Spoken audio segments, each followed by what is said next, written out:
Welcome back, everybody. It's Hump Day. Hump Day. Happy Is Hump Day. we return for Wednesday. Our episodes being in this episode, we are in separate locations. Yes. So once again, we are back to our quarantine recording style. Yes. In the words of the great And, Habib, send me location. Today, episode 29 of the Below Average Joe's MMA podcast. And today's episode, Dom, is a little extra special. A little bit. I must say, a little extra special. Let me tell you why. Because today, we are going to be reviewing / recapping the 4-part documentary or 4-part miniseries that ESPN Plus put out along with the UFC called Fight Island, Declassified. Yes, a very good 4-part docu-series. Yeah, so this docu-series was essentially, It was essentially brought together kind of out of nowhere. Like, we hadn't really heard much about it. Then, boom, it's like, here's a 4-part documentary about everything to do with Fight Island and getting it set up. It was like, oh, shit. Like, I figured that someday we'd get something like this, but I didn't expect it to be while we're still kind of in the middle of this pandemic and everything like that. For sure. So, I think I made a mistake when I was talking about this in a previous episode. It's actually only on ESPN Plus, not UFC Fight Pass. Oh, really? So I didn't see it on Fight Pass. Anybody could go and look, but I believe it's just ESPN Plus. So I wanted to offer that correction for anybody who's, maybe waiting for this episode to decide if they want to watch it or not. ESPN Plus is probably the one that more people would have anyways. So yeah, true. That's helpful. Really, the way this is going to work, we're just going to kind of talk about our thoughts on the series, kind of hit the big points. So if you're someone that doesn't want to be, I guess, spoiled, even though this is all stuff that's real and happened. Yeah. There are some things in here that I would say wasn't common knowledge. So I guess if you're someone that doesn't want to hear like in detail about these, we both recommend it highly. Yes, for sure. Hello? Did we lose you? Uh-oh. We may have just lost Noah, ladies and gentlemen. I'm going to give it a second. Dom, did I lose you? Yeah, you're back. Okay. Where I cut off at? About spoilers. Well, okay. Basically, what I'm saying is we both highly recommend it. Go watch it. If you don't want to be, I guess, spoiled anything, go watch it and then come back to this episode. Right. And you can follow along with us and compare your thoughts to our thoughts, and we can have a conversation in the comments section. Sound good? Sounds good. All right. So, Dom, you do have a few notes. Am I correct? In my head. The notepad didn't come to play as much as I would have anticipated or hoped. Well, I know when you watched the first time, you weren't just doodling notes the whole time. Right. But you were telling me today you were going to go back and try to make a few. I didn't think it was a bad idea at all, because ultimately we're just going to kind of talk about it. We were going to do episode by episode, but I think we're going to have a hard time sticking to those parameters, as we just are going to want to talk on what's on our mind. Yeah, and they kind of... So if we miss... they kind of go from episode to, some details in one episode are in another, so it's probably just better to hit, the main points of what is covered, I suppose. Yeah. But I guess we'll just start with your general thoughts on the, I guess just the series as a whole. Just what were your thoughts? Did you feel like it was a good move releasing it while really the story of Fight Island is not really over? Right. It's still ongoing, so I'm curious what your thoughts are on that. and then we can get into more in-depth. Yeah, I think as a whole, the series is incredible. Again, it's only 4 episodes, 40-ish minutes each one. So definitely an easy watch. I like binge watched it basically in one afternoon. It really does a good job, as you like to say, of painting the picture of all of the behind the scenes and kind of what had to go into this entire process. And it's really mind boggling. And we'll get into kind of the nitty gritty of it. But as a whole, I think it did a really good job of that, summarizing it all up. They followed athletes throughout, some big names, some smaller names. So I thought they did a good job of tying those stories in, just kind of giving you the life of not only the personnel and staff of the UFC during this crazy accomplishment that they pulled off, but the lives and the traveling and the stress of all the fighters and the commentators and trainers. I just think they did a really good job of putting that out on full display here with a vast variety of different people. And I think that's what made it so interesting and so in-depth and like even emotional at times. To me, I felt emotional watching this. So I really don't think they could have done a better job in terms of putting this together. Being that they released it already, I was a little surprised. I think maybe waiting until this second stint is over after Khabib and Gaethje would have made more sense, but I just think there's so much hype around Fight Island right now. There's necessarily not a bad time to release it. So maybe their thought process was, okay, we're right smack dab in the middle of our second leg, so let's just throw it all out there. People can watch it, and then, for example, this came out prior to last weekend's fight, so they watch the doc, and then they see Sandhagen and Moraes, or they watch it this week, then they see Ortega and Zombie, or they watch it next week and see Khabib and Gaethje. So really, there's not a bad time for it. I'm just glad that they put it together regardless, and it really is a great documentary. Yeah, I completely agree with your thoughts there. I think kind of what the concept you're looking for when it comes to like why they would release it now is they're capitalizing on the momentum that Fight Island still has. Yes. Ultimately, the more often they go back, I guess the less special it'll be. I mean, I think it's kind of synonymous with the UFC brand at this point. It's a huge part of it. It was very helpful, I would say, in the pay-per-view buys for UFC 251, just garnering that hype. Obviously, their merch sales are well over what they were for all of 2019. Yeah, guilty. So Fight Island had pretty much all the part in that. Yes. So definitely trying to capitalize on that. I will say what I thought this documentary was going to be is I thought it was going to focus simply on that first event, UFC 251. Right. So I was a little surprised that it also focused on the first fight night that came after, right? That was the first one. Yeah, I mean, it was essentially kind of just their first leg there. Like, it didn't go in depth on every one of them, but it kind of just covered that whole first, that July time frame. Yeah, I mean, it went in depth on Benavidez versus Figueiredo. That was the headliner for the fight night for the flyweight belt.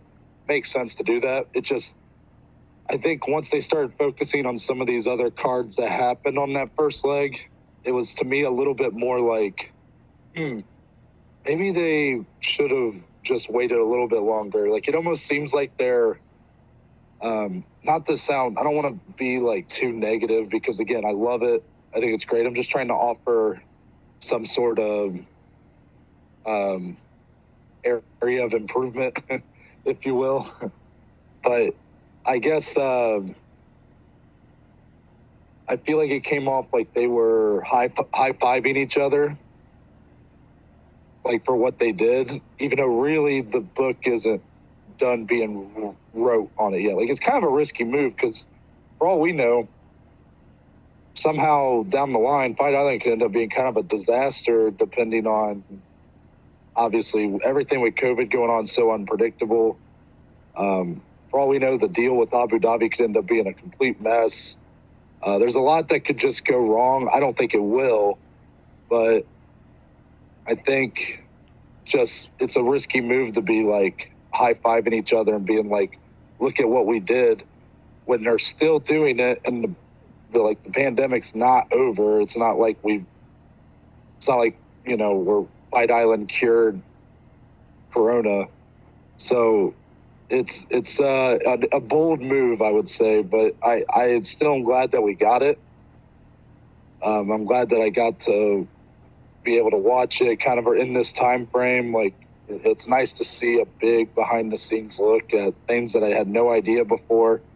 That was really the most revealing take. I thought it would be like, sure, they would show behind the scenes, but it would not necessarily reveal anything we didn't know before. Right. However, there was some huge reveals in there. Yeah, there was a lot of big reveals that we never even heard a peep, not even a rumor of, that they released on this, which I thought was fascinating.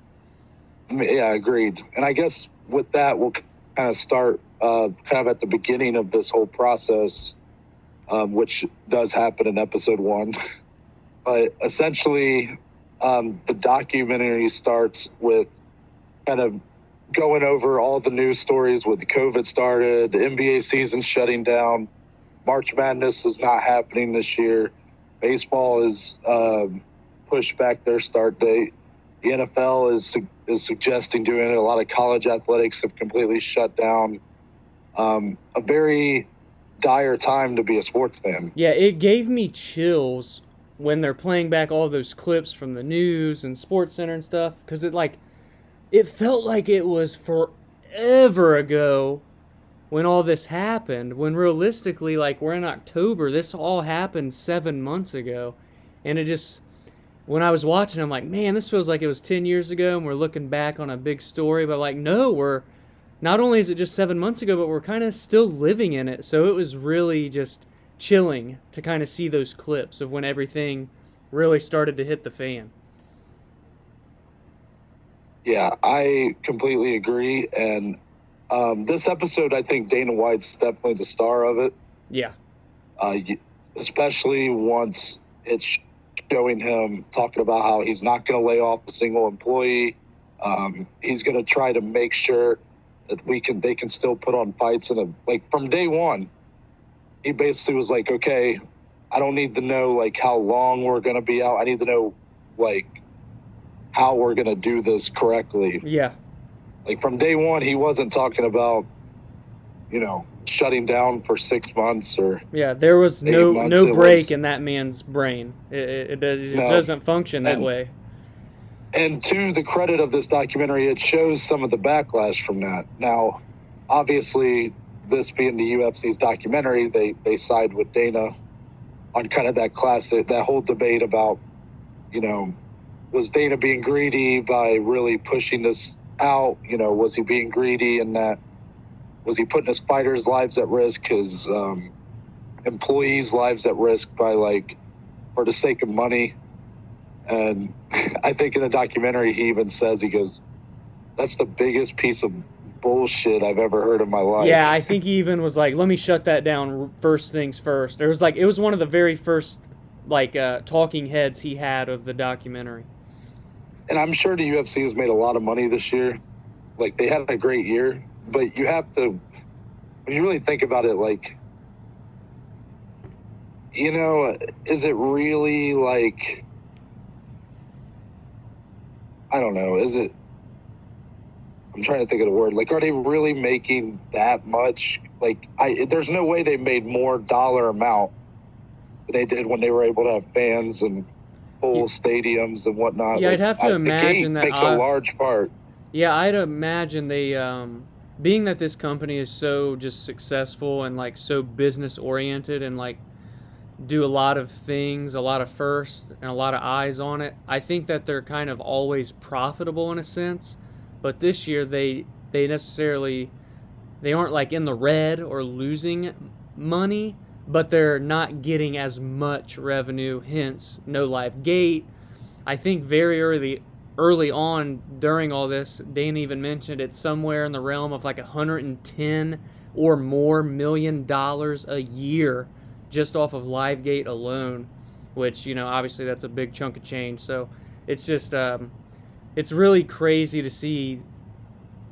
You see, like, kind of how they operate their business in the day-to-day, like, no bullshit, straight into the point, fast-paced, they get the job done, and it painted a good picture of that as well, I thought, in the first episode. And what was Hunter's last name? Oh, Hunter Campbell, if I remember correctly. Yeah, Hunter Campbell. He is the, like, CEO.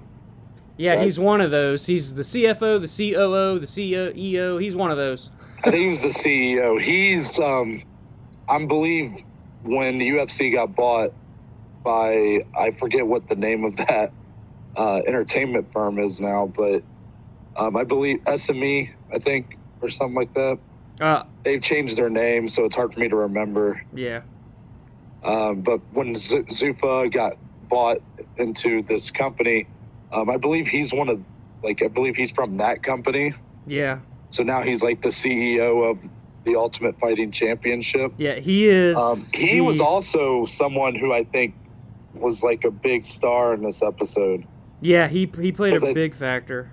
I think the reputation, at least for me, that, was that the people that you see on screen for the UFC and, like, Sean Shelby, those guys kind of behind the scenes, those are the ones that really care about the product, and kind of the ownership group behind the UFC aren't necessarily involved, and they don't really care about it. They just care about if it's making a profit.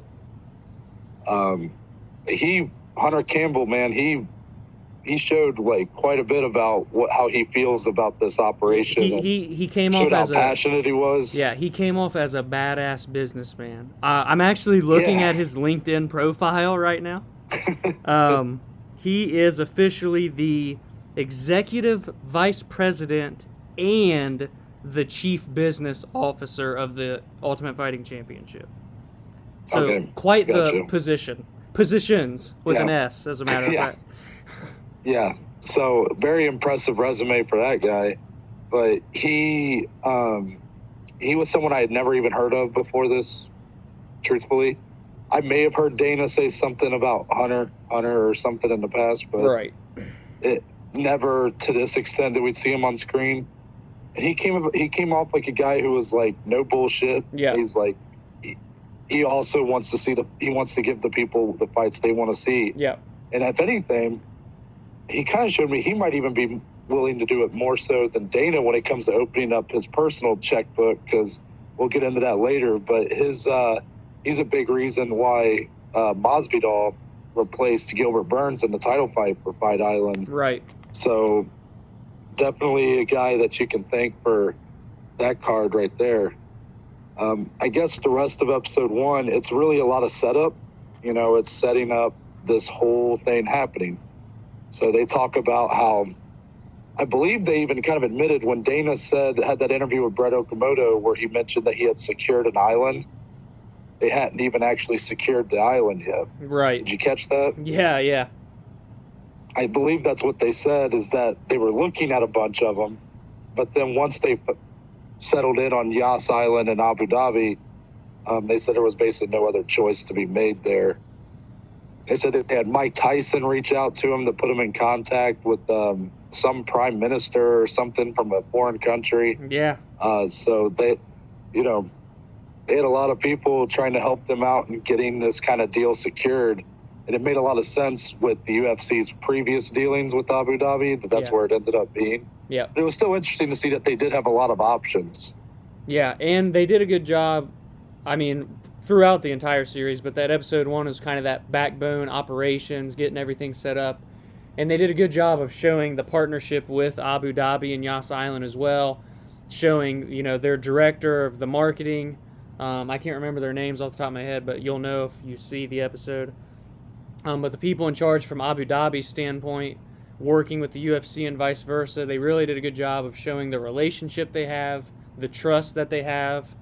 And because there's a lot of money on the line here. There's a lot of, there's families and lives and just brand, and there's so much on the line. And so for two, organizations, or I guess an organization in a country really as a whole, to be able to partner like this and truly believe that they can get the job done and do basically the impossible, at that time, first sport back.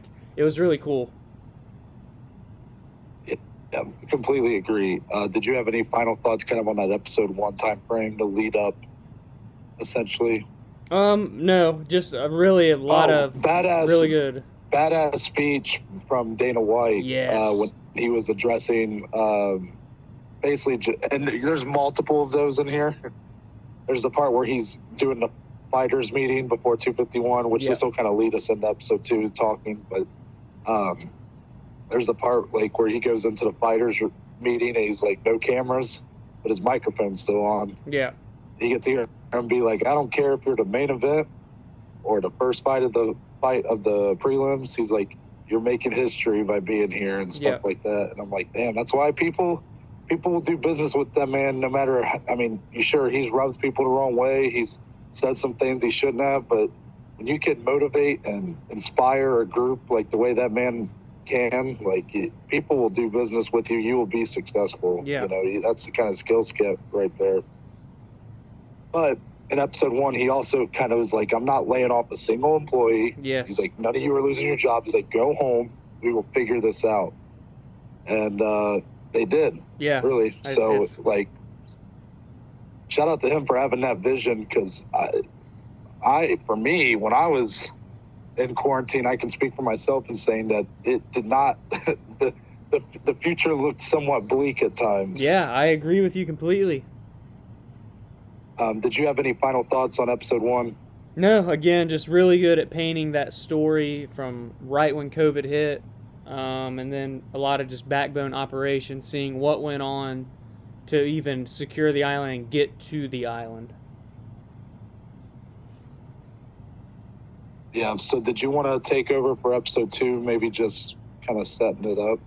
Yeah, so kind of in episode 2 is where we see them start to follow a fighter, and it was Jared Flash Gordon, and they did a really good job. This is kind of where they started at the hotel in Vegas. So there were basically 4 ports or hubs that they had fighters from all over the world go to or fly out of to get to Fight Island. Brazil, I think one was in Russia, one was in Vegas, and I can't remember where the 4th one was. It might have been like the UK area or something in Europe. I'm not 100% sure. But essentially it's just kind of like the process of what goes on, the testing. So not only do you have to test positive when you get to your hub, then you have to quarantine there until you get your results. Then you have to get on the plane and fly to Abu Dhabi, test again, and then you have to quarantine again in Yas Island before you can be confirmed to even leave your room. And that's kind of where they did a good job with Paul Felder here, who is a UFC commentator, UFC fighter. I don't want to go too off the cuff here, but this is where we kind of see they start following characters. I don't want to say characters, it's real people, but Paul Felder was a big one. Jared Flash Gordon was another big one. The 2 biggest, I think, in this episode anyway. Yeah, I completely agree. It makes sense, too, that these 2 have kind of the biggest platforms here because they were working directly together, too. Yeah. Because essentially, Jared Gordon's entire corner tested positive. Yeah, entire corner.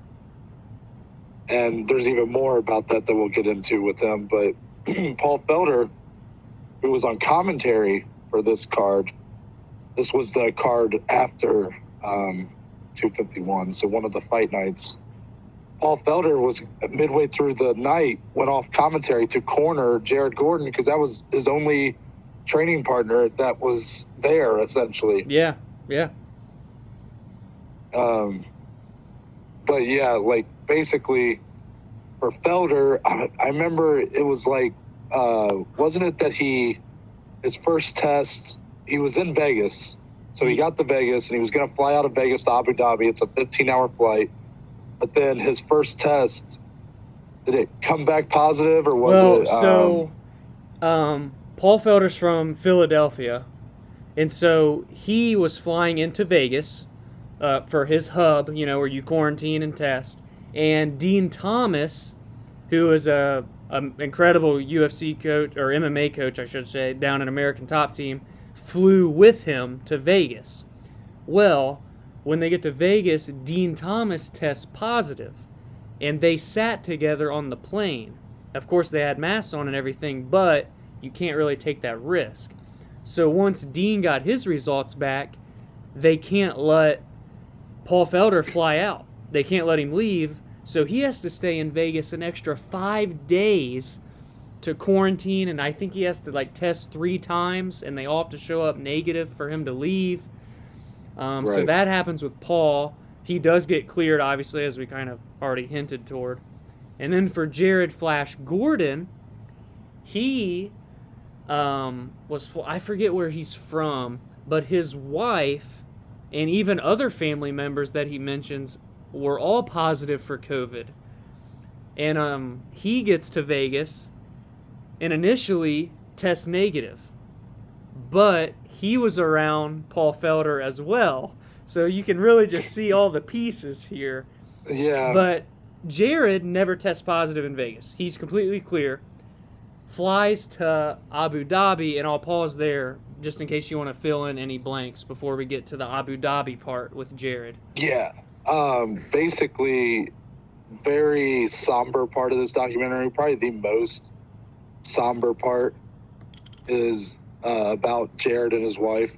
Jared Gordon had a very interesting backstory that I wasn't aware of about a guy who had really just gotten his life together in the last 5 years. Yeah, he had been through 3 drug overdoses. Yeah. Yeah, he was a heroin addict. He had been clean for about 5 years, I guess, at this point. Him and his wife were expecting, or was it his fiance? I think fiance right now, but or, yeah, it was fiance. Whatever it is, his soon-to-be wife. They were expecting a baby. They even show a video she put online of announcing it to him, and they're so happy and excited. Well, she gets corona, and they believe that due to her contracting that virus, it caused her to have a miscarriage. Right. And this is all 2 weeks before his fight. Yeah. They didn't pull any punches with it either. I wouldn't say it got uncomfortably emotional or anything, because this is an uncomfortable subject, but they paid a lot of respect to them. They treated it with respect in the documentary. It was treated very nice. They didn't harp on it for too long. They didn't make it, because ultimately they just want peace. So they mentioned it, talked about how it was affecting them, but they didn't focus on it too much. Right. I think it's a good idea because it was still a fresh wound at that time. So Jared's got that going on. His whole corner's tested positive. He is able to fly over to Abu Dhabi. Now he's on a charter plane with people like Dana White, Michael Bisping. Yes. Matt Serra's on that plane. Other fighters are on there. Megan O'Leary's on there. Yeah. So this is the reason why that's important, is because once they start doing the test in Abu Dhabi, once they land, Jared's comes back positive. Yeah, after all negative tests leading up to. Yeah. So, and this is where probably the biggest shock of the whole documentary is revealed. Episode 2 was amazing. Seriously, that's probably my favorite one if you want to go off of just learning about what this event was like and everything. Episode 2 is probably my favorite. Dana White himself was concerned, was basically told, hey, Jared Gordon just tested positive. Yeah. It shows a picture that they took on the plane. He's standing right next to Jared Gordon. Yeah. And he goes, holy shit. He's like, can you imagine if I tested positive? After all the shit he got leading up to this event, and after all the shit he threw back in the media's face for not, for trying to stop the event from happening, can you imagine the backlash if he had tested positive for coronavirus? And I was like, wow, this whole event was so close to blowing up in their face. Yeah. Yeah. So it only took one. If Jared tested positive, who knows how many of those individuals on that plane he spread it to and who they would spread it to. There was also John Anik was another one who tested positive. Yep. and he was meant to be doing commentary, so they had to bring in that one British guy as like a backup. Goodman. Yeah, I forget his first name. I think it's John. But yeah, that might be right. But they had him on standby in case, and Anik has to still go through his day-to-day as if he's working that night, but for all he knows, he's tested positive. Right. Well, guess what? Michael Bisping also had direct contact with Jared Gordon and probably John Anik. Yeah. So now there's the worry of if Michael Bisping can't do commentary, and then Megan O'Leary's is worried that maybe she won't be able to do her part. So you can see the makings of a shit show here. Yeah. And they did a very good job at painting it that way, you know? Yes. You can tell in this episode how chaotic this time frame was once they actually land in Abu Dhabi. Yeah. Because then you have the main event is in question because Kamaru Usman, the welterweight champion, is meant to defend his title against the number one contender, Gilbert Burns. Burns tested positive for COVID I think it was 7 days before, it was a week before the card. So the whole main event's in question. Is it even going to happen? So there's a lot of question marks there. Luckily, the next day, who comes in? Jorge Gamebred Masvidal. Yes, sir. He comes in to save the day, but guess what? His situation isn't for surely going to happen either. He's got to test positive about 4 times or 5 times. He had to fly via private jet, I believe. And he flew like all over the world. They flew to like 4 different locations just to get to Yas Island. Like, it was crazy. Yeah, it was ridiculous. But all in all, like, he's able to get there, able to start his quarantine and everything. So, okay, main event is saved.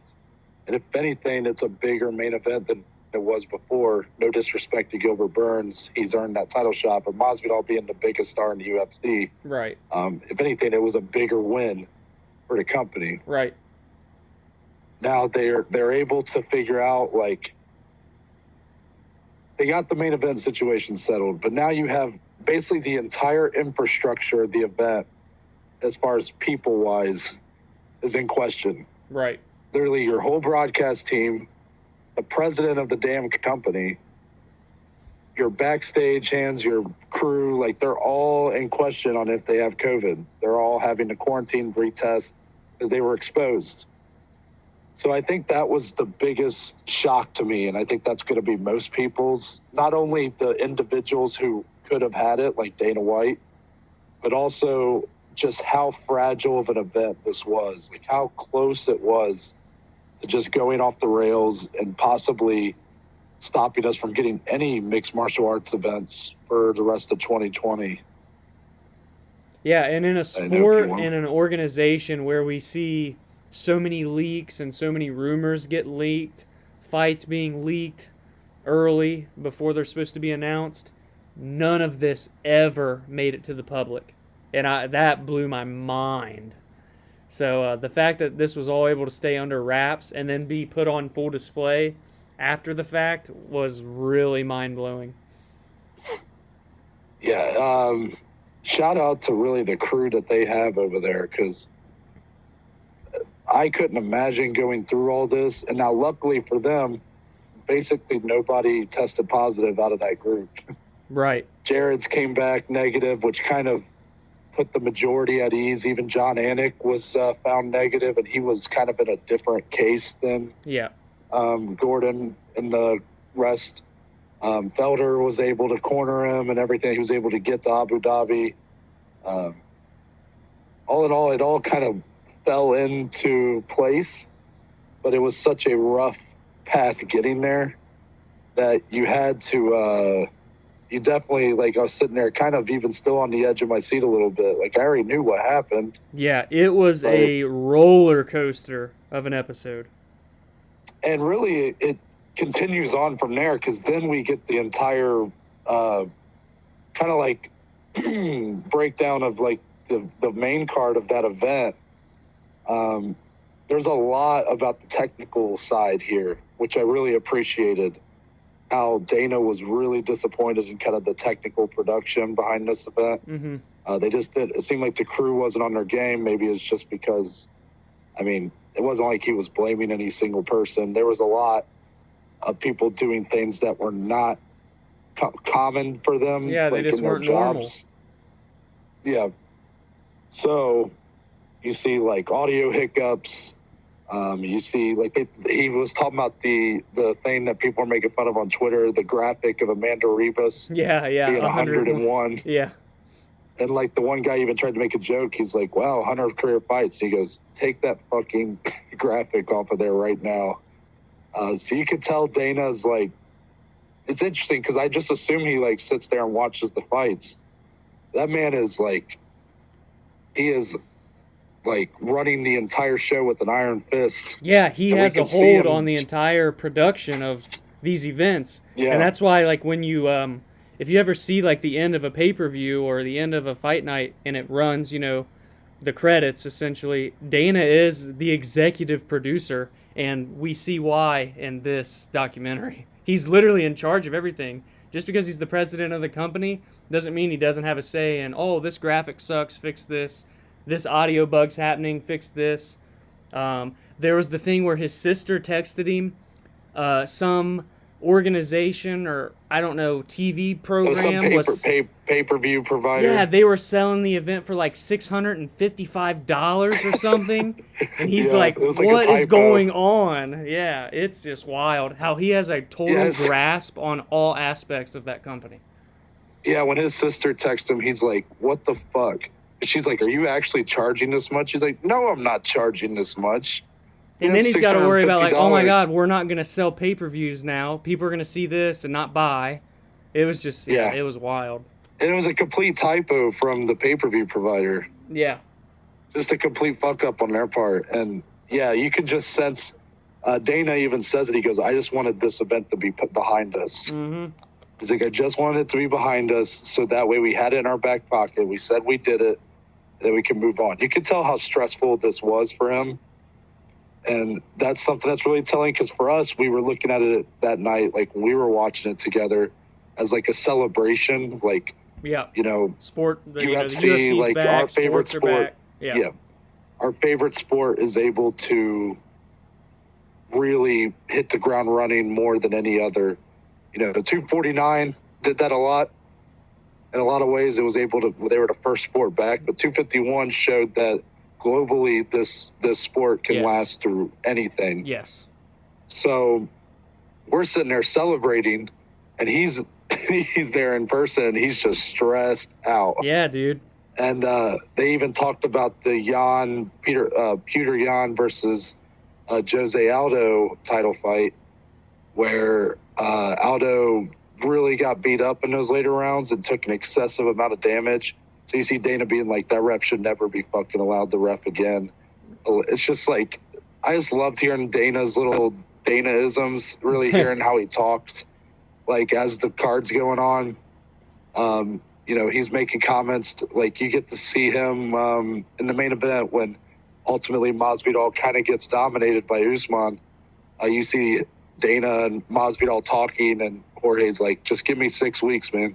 Yeah. He said, let me get one more win. I know I can beat this guy. Dana's like, whenever you're ready, call us. Yeah. And I was like, damn, I was kind of surprised. I was like, they're really showing, like, you know, just some stuff here. And even in the Holloway, he seemed to really like the Holloway-Volkanovski fight. Was talking about how they were throwing and shit. So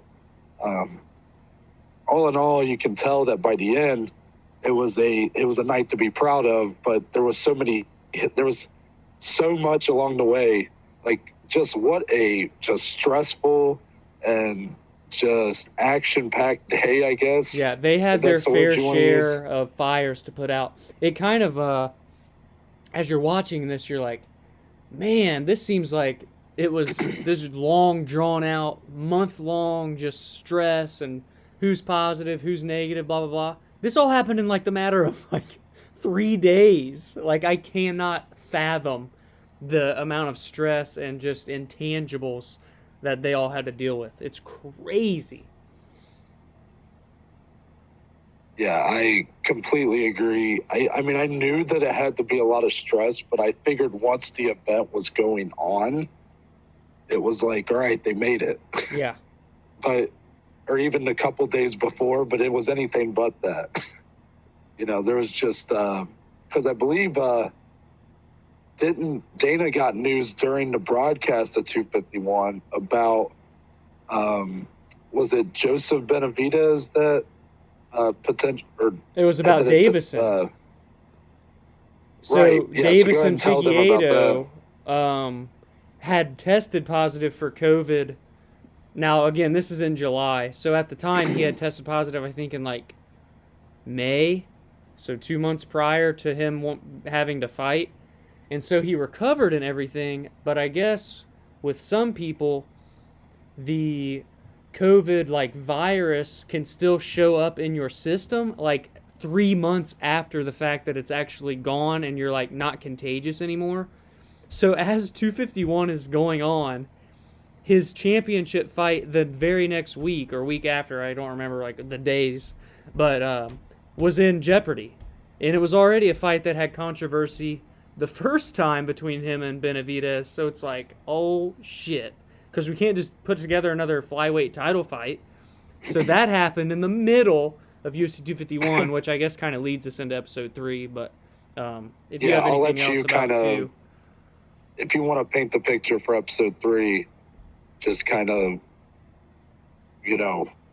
give your kind of general thoughts and kind of the main points. Yeah, so, and again, at the end of episode 2, we also start seeing, this was honestly, like, this is the hopeless romantic in me coming out here on the MMA podcast. But we got to see that toward the end of episode 2, they started showing that backstory between Megan O'Leary, who is UFC commentator, interviewer, everything, and her husband, Joseph Benavidez, who is scheduled to fight Figueiredo for the flyweight title that next week. So they do a really good job of showing us their relationship together, and that leads into episode 3 as well. And then Davison's issues with testing positive, and then how are they going to get him to Fight Island? Josh Gordon, was his actual fight took place in episode 3, I think? Yeah, it was, but actually it might have been, it was episode 3. I think it was, I think. So we got you met Jared Gordon. Or yeah, I'm sorry. What did I say? Josh Gordon. Oh yeah, that's NFL wide receiver. Sorry, Jared Gordon. If I've said that earlier in the podcast as well, I apologize. Jared Gordon. I don't think you did. I think that was the only time. So we get to see his fight in episode 3. We get to see how Paul Felder literally goes from commentating to cornering him, which is so cool. And it was so cool to see live like that night, and then to kind of see like the backstage what went on. He gets back there with his suit and tie on, and he's amping up Jared and yelling and let's effing go and you can do this and blah blah blah. And then ultimately Jared's able to get the decision victory, and was honestly what was a pretty dominant performance by him after that first round. That was great to kind of see him. And then after he wins, we see him get to FaceTime his girl back home, and just you kind of see like all of these terrible times that they had went through together, losing, the miscarriage of their baby, and she was positive for COVID. He's going through all this stress in Vegas and Abu Dhabi. And then it turns out that on that phone call, when he's telling her, or she watched the fight, and that's a cool part actually too, they had a camera back home with his fiance, so we got to watch her live reactions to his fight. And when they FaceTime at the end, she actually gets to tell him the good news that she is no longer positive for COVID. So that was really cool way to wrap up that storyline with Jared and kind of put that, away to go into the other characters and people. I don't know what your thoughts are and kind of how they went about that Jared part. Yeah, I thought it was cool having his girlfriend or fiance or whatever on screen to kind of watch his fight. I guess I will say it was a little bit I don't know if I needed to see her reaction to most of the fight. I like, again, I'm not gonna, it's not a big deal. I'm just saying, like, it came off a little awkward because it was kind of done over like some sort of Zoom call or something. Or like that was like the quality, I should say. I know she was recording herself, but it was just, I don't know, I guess it was a little awkward the way it was done. But all in all, you get to see this couple that have been through so much, still going through so much at that time, have like at least that night, at least that moment of like peace and of like just a high for them. Yeah, it probably just felt like the weight of the world was like taken off their shoulders just for that one night, just to breathe and celebrate the good times through all of the bad. Then really that was kind of the whole episode here, and that's what was so beautiful about it, or the whole documentary. Yeah, I completely agree. You saw some things going wrong for Jared Gordon. I don't know if this was in this episode or episode 2, but his sauna bag thing, the like, weight wasn't cutting working. And so they had to just do like the old-fashioned like bathtub and stuff like that. So it made his weight cut a lot harder. So you could just see that like this guy he even was being talked to by one of the crew members, and they were just like, "Yo, how you doing?" He's like, "Well, I did this." He's like, this happened. He's like, everybody I know has COVID. I nearly gave the president of the company COVID. He's like, my weight cut was harder than it needed to be. He's like, so yeah, it's been a pretty interesting week, I would say. Yeah. And he was really like, I mean, they focused on him for the majority of this documentary. Yeah, he was a big part of it.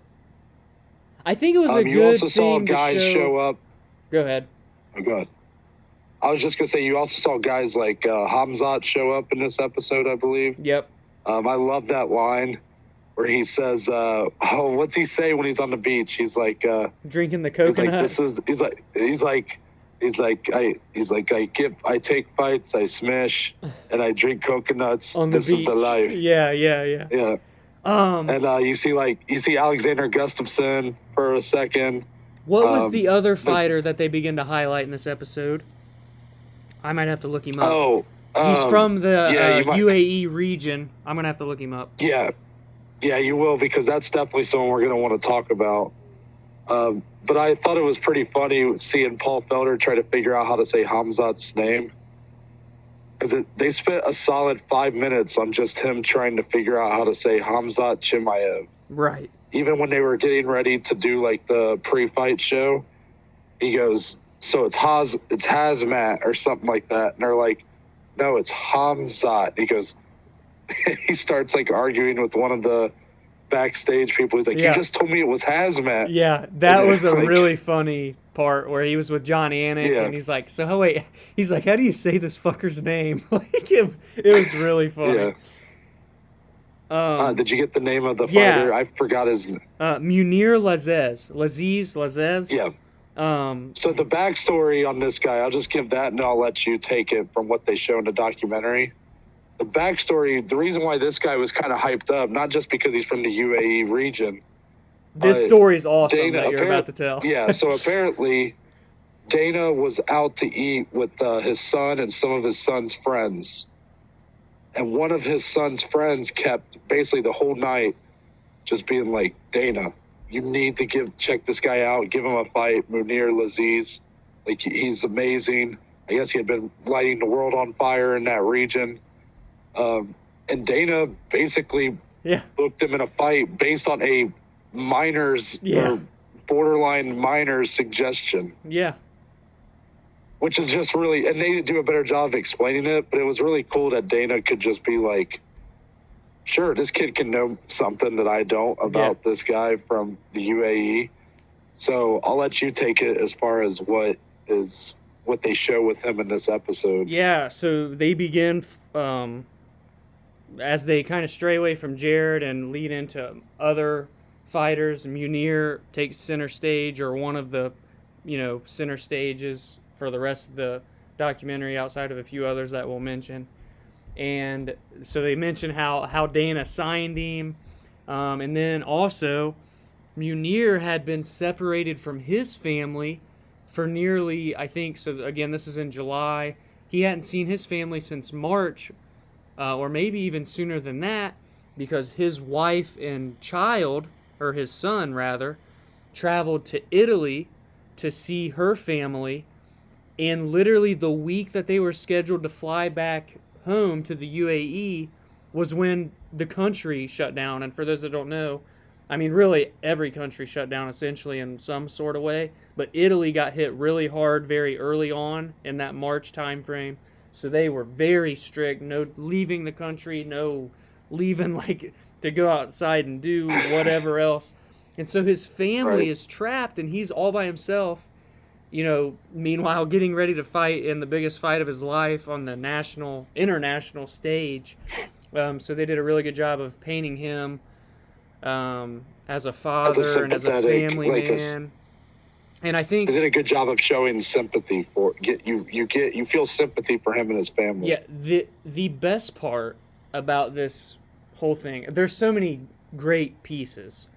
But with them focusing on so many fighters and like their backstories and what it took to get where they are, it really just showed and again painted the picture what it is to be a fighter and like the life of these fighters. Like for some people that don't watch the sport or whatever, they're like, oh, it's just barbaric and they go out there and punch each other and they bleed and they body slam each other and all this stuff. But it's like you look at a show like this and you're like, oh, they've got a family, they've got kids, they're fighting their own demons. They fought their demons in the past and they've overcome them. They're, you know, living their dream. This is their dream. People have their dreams of what they want to do, and this is theirs, and this is their biggest opportunity. And it was just laid out so perfectly, from Jared Gordon to Munir to Davis and Figueiredo, which we'll get more into, Carla Esparza, Megan O'Leary, and Joseph Benavidez. Like so many different stories, all kind of showing like this is the life of a fighter, and they're more than just some dude or some woman that goes into a cage and punches people for a living. And that was like so beautiful to me. I don't know. What are your kind of thoughts, I guess, on that kind of way that they went about showing this through these 4 episodes? Yeah, man. You know, it's one of those things where you watch these guys fight. You know, we both watched Jared Gordon's fight. We both watched Munir Laziz's fight. And they both have put on great performances. We knew somewhat of the background. You know, for Gordon, we knew watching that fight, his whole corner was out. Paul Felder was brought in, the only guy in his corner. You knew he had to have been having a hectic week. On Munir's end, we knew the backstory of Dana giving him a fight essentially from his son's friend recommendation. But when you watch this and you're able to see how much more layers there are to these guys' stories as they're getting ready to fight, it was star-making in a way. Yeah. Much like how Tuesday Night Contender or The Ultimate Fighter has been used to build up guys. Yeah, and they show like their backstories and what they went through to get here. Yeah, I 100% agree. This documentary completely did that. It was a star-making documentary for Jared Gordon and Munir Laziz. In a lot of ways it was, which is just so rare to get something like that in a sports documentary. Yeah. Where typically you focus on the stars, right? So, you know, I was expecting a ton of Jorge Masvidal. Yeah. Or a ton of, even if you want to go like, I don't know, a ton of Max Holloway. Yeah, Paige Van Zandt was on the card, you know. Paige Van Zandt. Yeah. I was expecting a ton of those like big name fighters.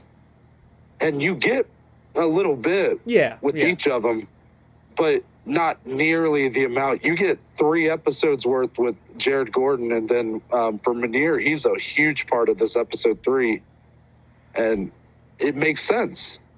Yeah. Like, I love that they kind of use this time to really build up a couple guys that do have that backstory that you want to root for. Yeah. So I cannot speak any higher to the quality. That was probably my biggest positive about this documentary. Going into it, I worried it could be a little too self-congratulatory, and at times it treaded that line. I spoke about the high-fiving before it's really over. However, the biggest positive here is that they really used this time to not just say, oh, UFC's amazing. We did look at what we did that was so amazing. It was, here are the people that went through this and really persevered in the end, Yes, 1,000,000%. And it was just, I think that's just a perfect way to kind of do this kind of documentary. And the UFC, to their credit, they have always been willing to invest in a new star. Yeah. They've never been a company that focuses solely on we're WWE guys, right? Yeah. We go way back with WWE. Have you ever noticed, with WWE, you have these aging stars. Like right now you have guys like The Undertaker, Kane, John Cena's getting older. These big name guys that carried the company for years. Triple H, another one. And it seems like they aren't ready to commit to kind of their newer guys of today. They continue to give these big matches to guys like The Undertaker who are barely able to walk anymore and stuff like that. And yeah, I mean, they essentially they ride them till the wheels fall off, then they look to I know others. It's different. Right. I know it's different. One is scripted and more of a performance, while one is an actual fight. So fighting is not a old man's game by any means. But it's just very telling that, just because a guy isn't a star, Munir Laziz is relatively unknown. Jared Gordon, even more so, relatively unknown. Yeah. And yet they're given the spotlight. An hour and a half. Yeah. A half hour to an hour and a half to shine. Yeah. And that's fantastic, in my opinion. Oh, yeah. 100%. So I guess that'll lead us into episode 4. And this get your tissues ready. Yeah, I'm going to probably shed a tear here. So we've talked a few times about this fight. And this fight being Joseph Benavidez versus Davison Figueiredo for the flyweight title. And we had talked about how this fight was essentially a horror movie. Yeah. Because it was. Well, we got our horror movie in this episode. Yeah. Because the focus of this episode is basically solely on, for the majority of it, it's solely on this fight. Yeah. Davison versus Joe B. Now, I'll let you kind of take over if you want to hit some highlights and whatnot. Yeah, again, so as I kind of mentioned earlier, at the end of episode 2 and more so in episode 3, for those of you that don't know, Megan O'Leary and Joseph Benavidez are married, and which is awesome, the ultimate MMA power couple, by the way. I think Dana even said something like that in the documentary. But we've never really seen I follow Megan O'Leary on Instagram, and I see her and him traveling the world and going to all these restaurants and them watching movies at home on Instagram stories and stuff. It's cool to see the life behind the scenes.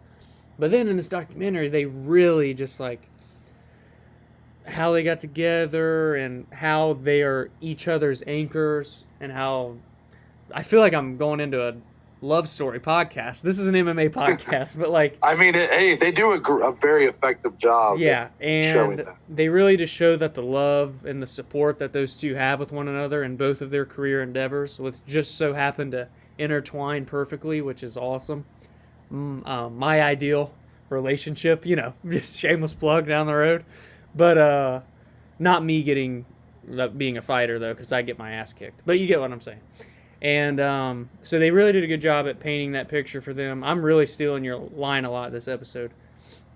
And then we see, the fight begins to take place, and Megan is basically sick to her stomach. Like, can't be in there, does not want to be in the arena to watch.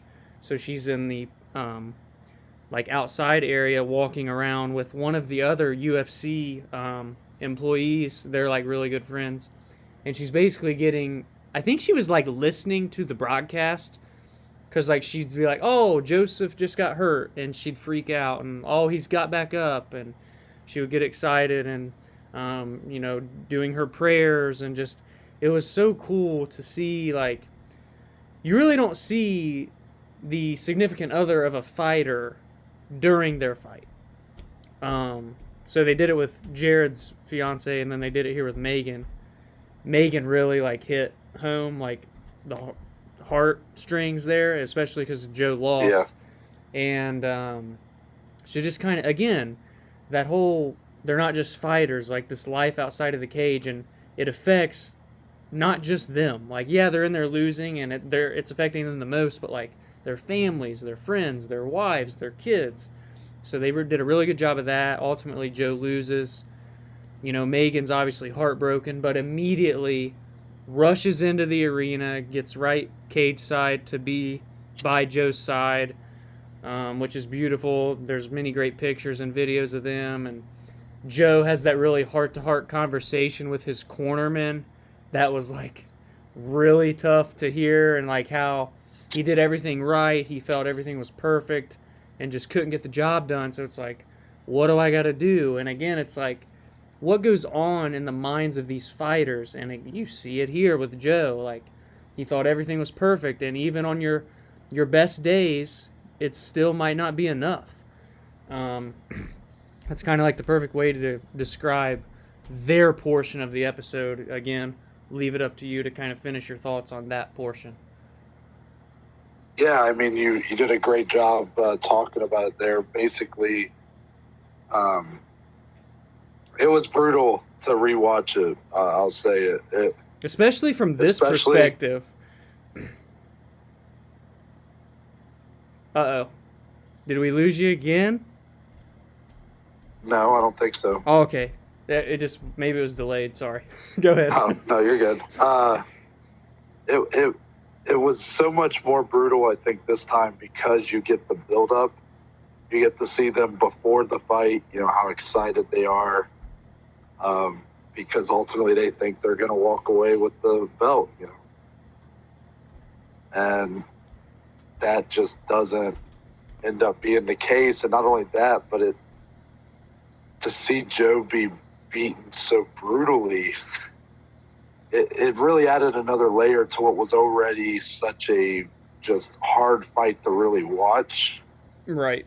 And it adds another layer to it when you see this happy couple, talking to, it's not like they're overconfident that they're going to win. It's just, you see them at their, they're excited to be at Abu Dhabi. Megan even said, she's like, I'm glad Joe gets this experience here because it's amazing. You can tell how excited he is. And then ultimately the fight happens, and it's pretty brutal. I will say, if there was one positive to this sequence, it's that Megan was not watching the fight. She was outside. Right. Because of how nervous and how much anxiety it was giving her. So if there's one silver lining, that would be it, I would say. Yeah. But you get to see them two comforting each other afterwards. I think it's, was it Michael Bisping that talked to Joe? Yes, on the bus. I'm glad bus. You mentioned that. That's a very good little snippet that's in that Yeah, episode. just Bisping, like, showing that he's actually, like, not just an asshole all the time. And Joe being like, it's the fight game, man. That's the fight game. You can tell that they're just trying to basically pick each other up. And I do think what was more revealing than this was Davison's side of this. Yes. Because ultimately, when you have such a sympathetic character and Joseph Benavidez and Megan O'Leary, people you want to root for, the person they're facing, Davison, would typically kind of be like the villain. The bad right? guy, yeah. Yeah. And I'm sure to many he still is, just because, not with any actual malintent, just more so because he beat up and ran through someone's possible favorite fighter. Understandable. But I want to talk about the scene with his grandpa. Yeah, just this how, is incredible. I'll let you give the details on it, but it was probably the closest I came to really tearing up in this. Yeah, at this the few one, times that I almost did. This one was right up there, like that kind of like knot in your throat, that you get, and you're like trying to hold it in, and you can feel the water starting in your eyes. So Davison's grandfather had passed away earlier that year, I believe in May, and again, this fight was in July. So Davison ultimately wins the highest point of his career, right? He already beat Joe once, but there was controversy. He didn't make weight, but now he does it as legit as possible in even more convincing fashion. And he gets home to Brazil. He has the belt around his waist. They throw this massive parade for him. The whole country kind of comes. I don't know if anybody's seen like kind of the what's Jan Blachowicz has been getting in Poland, like times that by 1,000,000 for like the Brazilian fans really cherish and like love mixed martial arts. So when they have their champ, Amanda Nunes, another one who they've done this for, big parade through the streets. People are all over the roads and the sides and everything. And then the parade comes to an end, and he goes to the graveyard where his grandfather is. And he said he always wanted to put the belt like around his waist, and he doesn't get to do that.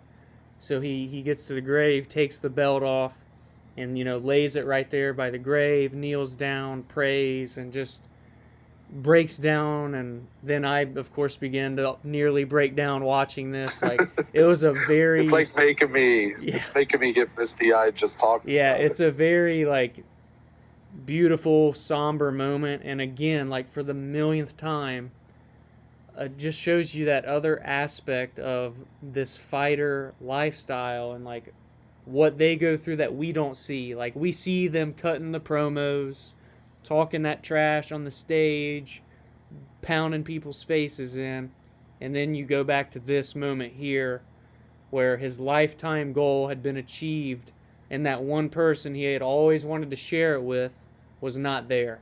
And that's what really was like so touching about this moment in particular, for that episode. And like it kind of just all came full circle there, I think, for Davison.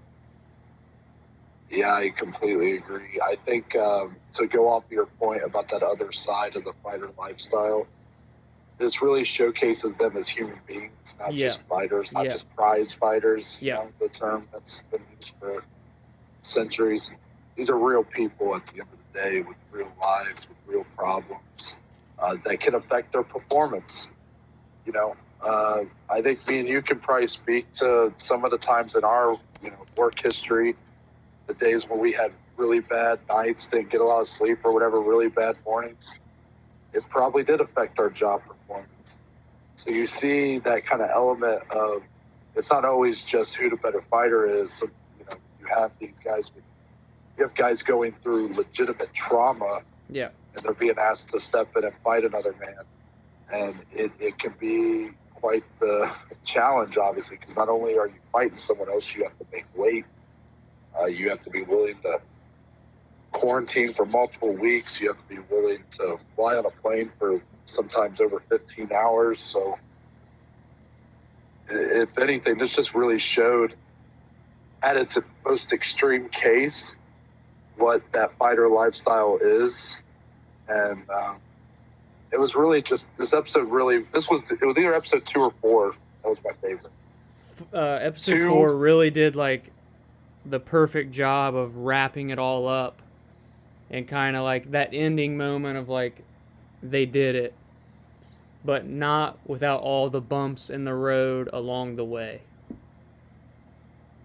Yeah, completely agree. And like this one, episode 4 was definitely the most emotional Episode 2 probably had the biggest, most action-packed, biggest shock value, I guess. Take your pick there. But all in all, I think we can just kind of finally... Did you have any final thoughts kind of on the rest of the episode, or is that pretty much... Yeah, I mean, they touched on like a couple other athletes, not really as much. I do just want to give their little shout out and credit where it's due.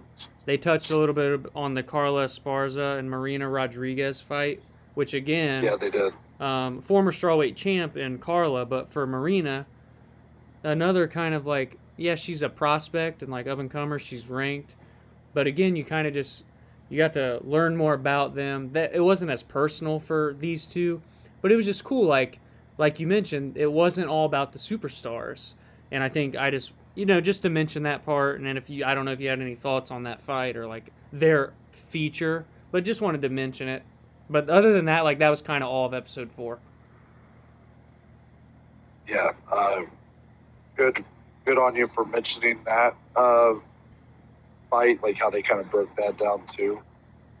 I'm curious, like, what if they followed other people around, and it was either that their stories weren't as interesting, or if the fights didn't go the way that they were hoping they would, so they just kind of scrapped it. Right. That's a good point. I'm very curious if that had a part in this, but all in all, that is. Oh, go ahead. One more thing, and it's actually just because as the day we're recording this, Megan O'Leary had a press media scrum, and they actually, I think it was actually John Morgan from MMA Junkie asked her, they did a good job of highlighting you and Joe and the documentary. What did you think when you watched it? And they actually, or she at least, Megan has not went back and watched this.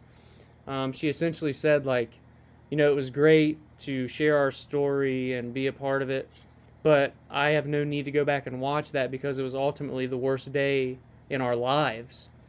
But then she goes back to the point of, that day was awful, it sucked, but at the end of the day, we have our friends, we have our family, we have our health. And so, like, regardless of that, life is great, and so there's just no need for me to go back and dwell on that. So I just wanted to mention that just because it happened the day we're recording this, and we went really in depth on kind of their spotlight of this documentary. Yeah, for sure. I'm glad you brought that up as well, because I did not see that yet.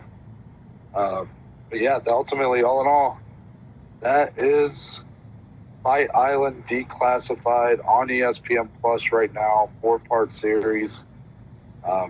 We loved it. I think that's the best way to put it. Yes. Was there ever any doubt? True.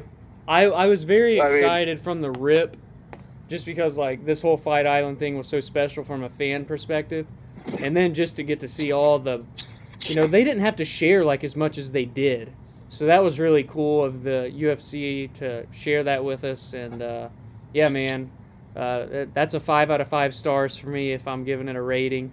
I know we're not like a movie review channel, but maybe every now and again. Yeah, no, I thoroughly enjoyed it. I thought it was a great watch.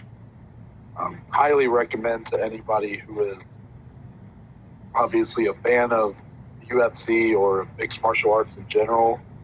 And I would even go as far to say I recommend to anybody who even isn't.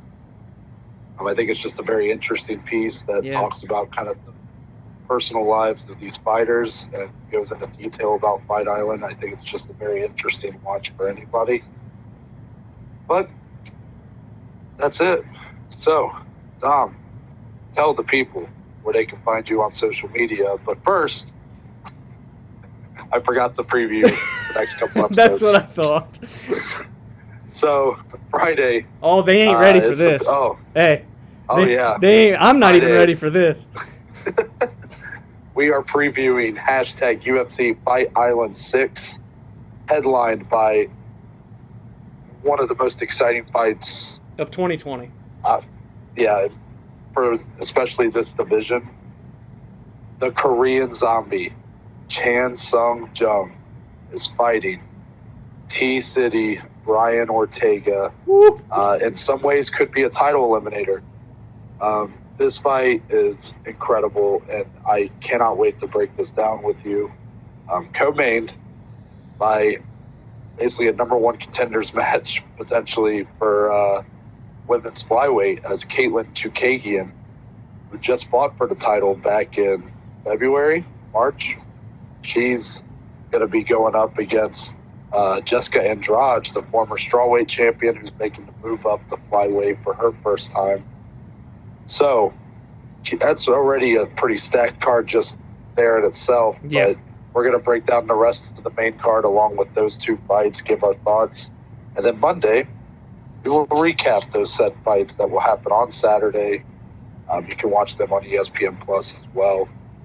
Now, Dom, Let tell them the people know. where Huh? they can find you on social media. You can find me on Twitter and Instagram at DSalee14. And as of today, you can find our podcast on Twitter and Instagram. That's right. The Below Average Joe's MMA podcast has infiltrated Twitter.com, okay?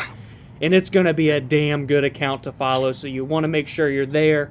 We have changed up our Instagram name so that Twitter and Instagram, both of our ats, are the exact same thing. Twitter is now also on our link tree, which Noah will touch on. But the at for both our podcast, Twitter and Instagram, is at BAJ, so abbreviation for Below Average Joe's, BAJ _ MMA podcast. Nice. And for me, if you go to my bio on Twitter or Instagram at @ntbaker_, you'll be taken to our link tree, which will provide you with links to all of these social medias we just mentioned, as well as every platform we're on that you can listen to the podcast. So go on there. There will be a link if you want to become a contributor to the podcast, just if you want to offer a few dollars a month that we can put back into the podcast to essentially become a video podcast, or just for us to improve the quality of it, audio equipment, whatever it may be. That's just a way for you to help us out in that way. There's links to the Spotify, Google Podcast, Apple Podcast, YouTube channel, Instagram. I'm assuming you'll be putting the Twitter on there. Yep, Twitter is now, as of tonight, officially on the link tree as well. Awesome. So those are all on there. And then, of course, Anchor. Shout out to Anchor. We love some Anchor. If you go to our Anchor page, you will find links to a multitude of other smaller platforms that we are on. So if you happen to listen to any of those, you can find that there. Again, that's on my bio at @ntbaker_. With that, we're out, and we're going to see y'all on Friday.